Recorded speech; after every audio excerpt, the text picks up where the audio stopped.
গায়ের নাম কুলডাঙ্গা। ছোট্ট গ্রাম, মাঠে ধান পাকে, পুকুরে মাছ লাফায়, আর সন্ধ্যা নামলেই সবাই ঘরে ঢুকে দরজা বন্ধ করে, কারণ গায়ে নাকি এক চণ্ডীতলার ভূত ঘোরে। কে এই ভূত? গায়ের বুড়োরা বলে আগে এখানে ছিল এক পাগল বাউল, নাম চণ্ডীদাস। সে সারাদিন গান গাইতো, মন রে কেমনে ধরবি তোর সাধন ধন। কিন্তু একদিন পূর্ণিমা রাতে মাঠের মাঝখানে নাকি তাকে বাজ পড়ে মারে।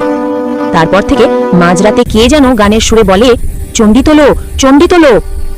প্রথমে সবাই ভেবেছিল বাতাসের শব্দ।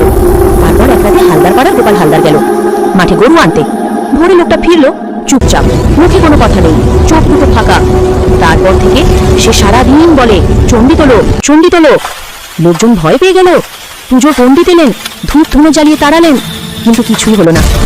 তখন গ্রামের এক দুষ্ট ছেলে বাবন ভাবল, এত ধূপ যদি চণ্ডী তোলে, দেখি না একবার আমি তুলি। সেই রাতে বাবন গেল মাঠে, হাতে টর্চ আর কলা। ঘড়ি তখন 12টা। হঠাৎ বাতাস থেমে গেল, পুকুরে ঢেউ থামলো, দূরে কেউ গায়, মন রে। বাবন থমকে গেল।